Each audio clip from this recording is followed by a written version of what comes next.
धीरजच्या मृत्यूनंतर रात्री नेमकं काय घडलं? मृतदेह रस्त्यावर, हजारोंचा ठिय्या का? मुख्यमंत्र्यांचा फोन आला, मग पुढे काय घडलं? अहिल्यानगरमध्ये दिवसभर बंद, रस्त्यावर उतरलेले हजारो नागरिक, DSP चौकात मृतदेहासह ठिय्या आणि पोलिसांना थेट इशारा, मुख्य आरोपीला अटक करा नाहीतर आंदोलन आणखी तीव्र करू.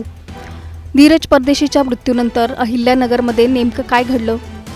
दिवसा शहर बंद होतं, पण रात्री आंदोलनाचा भडका उडाला. रस्त्यावर हजारोंची गर्दी जमली, मृतदेह घेऊन जाणारी रुग्णवाहिका अडवण्यात आली आणि आरोपींच्या घरावर बुलडोझर चालवण्याची मागणी करण्यात आली. त्यांचे घरं जे आहेत इलिगल आहेत, तर कपाळाला भगवा टिळा आहे म्हणून असं कृत्य घडत असताना आपल्याला पाहायला मिळते. त्यामुळे त्या लोकांचं घरं देखील पाडले गेले पाहिजे. पण एवढ्यावरच हा विषय थांबला नाही. आंदोलनकर्त्यांशी थेट मुख्यमंत्री देवेंद्र फडणवीस यांनी फोनवरून संवाद साधला, न्यायाचं आश्वासन दिलं आणि त्यानंतर आंदोलन मागे घेण्यात आलं. पण सगळ्यात मोठा प्रश्न, धीरज परदेशीवर नेमका हल्ला का झाला?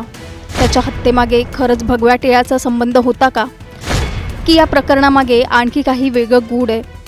मुख्य आरोपी अजून कुठे आहे आणि आरोपीच्या घरावर प्रशासन खरंच बुलडोझर चालवणार का? अहिल्यानगरच्या या संपूर्ण हाय व्होल्टेज घटनाक्रमाचा थरारक या व्हिडिओतून आपण जाणून घेऊया. त्यासाठी हा व्हिडिओ शेवटपर्यंत पहा आणि टाइम्स नाऊ मराठीला लाईक, फॉलो आणि सबस्क्राईब करा. शुक्रवार 7 ऑगस्टची संध्याकाळ. अहिल्यानगरच्या मुकुंदनगर परिसरात महापालिकेच्या विद्युत विभागाचं काम सुरू होतं. स्ट्रीट लाईट दुरुस्तीचं काम सुरू असताना महापालिकेचा कंत्राटी कर्मचारी धीरज परदेशी तिथे उपस्थित होता आणि त्याचवेळी त्याच्यावर काही जणांनी हल्ला केल्याचा आरोप आहे. धीरजला गंभीर जखमी अवस्थेत रुग्णालयात दाखल करण्यात आलं. उपचार सुरू होते, पण 2 दिवसांनी 9 ऑगस्टला धीरजचा मृत्यू झाला आणि इथूनच अहिल्यानगरमध्ये संतापाचा उद्रेक झाला. धीरजच्या पत्नीने माध्यमांशी बोलताना धीरजच्या कपाळावर भगवा टिळा असल्यामुळे आणि तो हिंदुत्वाचं काम करत असल्यामुळे त्याच्यावर हल्ला झाल्याचा आरोप केलाय. मात्र हल्ल्याचं नेमकं कारण अद्याप तपासातून स्पष्ट झालेलं नाही. माझ्या नवऱ्याची काहीच चुकी नव्हती. चुकी काय म्हणून तर फक्त भगवा टिळा लावला. हिंदू आहे माझा नवरा, ही चुकी आमची. आणि याच एका आरोपानंतर अहिल्यानगरमध्ये वातावरण पेटलं. पुढच्या काही तासात शहर बंदची घोषणा झाली. पण खरी धग वाढणार होती ती रात्री. धीरजच्या मृत्यूची बातमी समोर आल्यानंतर हिंदुत्ववादी संघटनांकडून तीव्र प्रतिक्रिया उमटल्या. 10 ऑगस्टला अहिल्यानगर बंदची हाक देण्यात आली. शाळांच्या वाहतूक संघटनांनी बंदला पाठिंबा दिला, त्यामुळे शाळा बंद राहिल्या. कॉलेज आणि अनेक कार्यालयांवरही बंदचा परिणाम झाला. महापालिका कर्मचाऱ्यांनी कामबंद आंदोलन केलं. शहरात पोलिसांचा मोठा बंदोबस्त तैनात करण्यात आला. मुकुंदनगर परिसरातील काही मार्गांवर पोलिसांनी बंदोबस्त वाढवला. दिवसभर शहरात तणावपूर्ण वातावरण होतं, पण संध्याकाळ होताच परिस्थिती आणखी गंभीर बनली. रात्री DSP चौकात अचानक हजारो लोक जमले आणि काही मिनिटातच मृतदेहासह रस्त्यावर ठिय्या आंदोलन सुरू झालं. संध्याकाळी DSP चौकात आंदोलकांची गर्दी जमू लागली. धीरज परदेशीचा मृतदेह घेऊन जाणारी रुग्णवाहिका आंदोलकांनी थांबवली. परदेशी कुटुंबासह मोठ्या संख्येने नागरिक रस्त्यावर आले. आमदार संग्राम जगताप, अक्षय कर्डिले, गोपीचंद पडळकर आणि हभप संग्राम भंडारे यांच्यासह अनेक जण आंदोलनात सहभागी झाले. आंदोलकांची मागणी स्पष्ट होती, मुख्य आरोपीला तात्काळ अटक करा, हत्येच्या सूत्रधाराचा शोध घ्या आणि आरोपींवर कठोर कारवाई करा. काही ठिकाणी वाहनं अडवण्यात आल्याने तणाव आणखी वाढला. प्रशासनाकडून आंदोलकांची समजूत काढण्याचे प्रयत्न सुरू झाले. पोलीस अधिकारी, प्रशासनाचे अधिकारी, महापालिका अधिकारी सगळे आंदोलकांशी चर्चा करत होते, पण आंदोलन हटण्याच्या मनस्थितीत नव्हतं. कारण आता मागणी फक्त अटकेपुरती राहिली नव्हती. आरोपींच्या घरावर बुलडोझर चालवण्याची मागणीही पुढे आली. पण याच आंदोलनात नेत्यांनी दिलेल्या इशाऱ्यांनी वातावरण आणखी तापलं.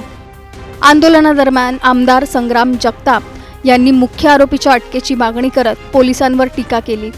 त्यांनी मुकुंदनगर परिसरातील रस्ते बंद करण्याच्या मुद्द्यावरही आक्रमक भूमिका मांडली. मुख्य आरोपीला अटक न झाल्यास आंदोलन अधिक तीव्र करण्याचा इशाराही देण्यात आला. या लोकांना मी सांगतो, तुम्हाला वाटत असेल की आमचा हिंदू तिथं अल्पसंख्याक आहे, पण तुम्ही असा जर प्रकार काही हिंदूच्या बाबतीमध्ये तिथं तो राहिलाय त्याला जर करत असाल तर आज पोलिसांनी बंद केलंय, तुम्हाला बाहेर येऊन देत नाहीत. उद्या संग्राम जगताप तुम्हाला सांगतो तुम्हाला बंद करन, एकालाही बाहेर येऊन देणार नाही. यानंतर आमदार अक्षय कर्डिले यांनीही खरे आरोपी अटक झाले नाहीत तर आंदोलन आणखी तीव्र करू अशी भूमिका मांडली. तर आमदार गोपीचंद पडळकर यांनी धीरज परदेशीवरील हल्ल्याचा निषेध करत आरोपींच्या घरावर बुलडोझर कारवाईची मागणी केली.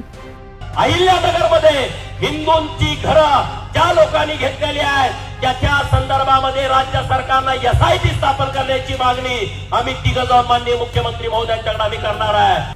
पण या सगळ्या आक्रमक आंदोलनामागे एकच प्रश्न होता, धीरजची हत्या नेमकी का झाली? आरोपी सापडले, अटक झाली, पण हत्येचा मूळ हेतू अजूनही स्पष्ट नाही आणि म्हणूनच पोलिसांचा पुढचा तपास अत्यंत महत्त्वाचा ठरणार आहे. या प्रकरणात पोलिसांनी अनेक संशयित आरोपींना ताब्यात घेतलं असून त्यांच्या विरोधात कारवाई सुरू आहे. आरोपींना न्यायालयात हजर करण्यात आलं. न्यायालयाने पोलिसांना तपासासाठी कोठडी दिली. मात्र उपलब्ध वृत्तांमध्ये आरोपींची संख्या आणि कोठडीच्या कालावधीबाबत वेगवेगळे अपडेट दिसत आहेत. त्यामुळे अधिकृत पोलीस किंवा न्यायालयीन नोंद अंतिम मानणं महत्त्वाचं आहे. पोलिसांसमोर आता अनेक प्रश्न आहेत. हल्ला कोणत्या कारणातून झाला? हल्ल्यामागे पूर्वनियोजित कट होता का? आणखी कुणाचा सहभाग आहे? आणि आरोपींना पळून जाण्यासाठी कुणी मदत केली का? हे सगळ्या दिशांनी तपास सुरू आहे.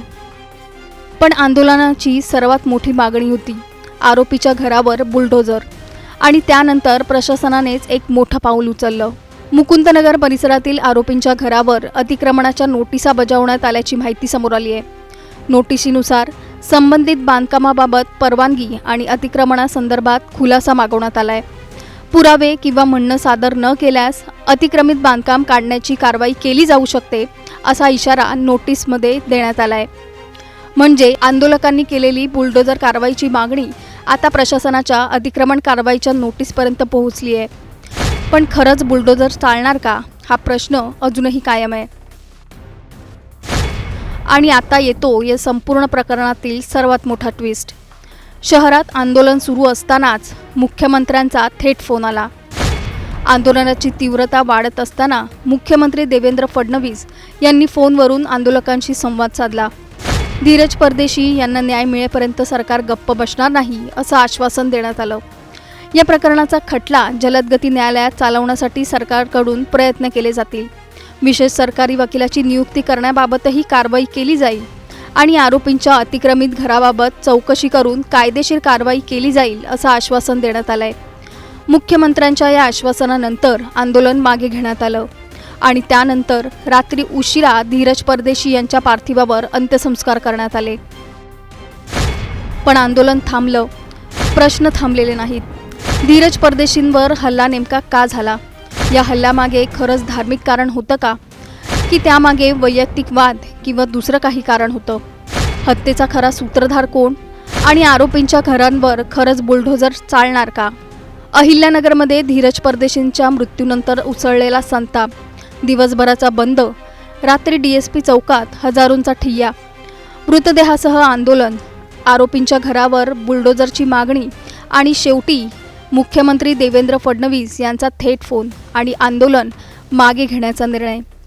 पण या सगळ्याच्या केंद्रस्थानी अजूनही एकच प्रश्न आहे, धीरज परदेशींची हत्या नेमकी कोणत्या कारणातून झाली? तपासातून हत्येचं खरं कारण समोर येणं, मुख्य आरोपीपर्यंत पोहोचणं आणि शहरातील कायदा सुव्यवस्था कायम ठेवणं हे आता पोलिसांसमोरचं मोठं आव्हान आहे. Bureau report, times now Marathi.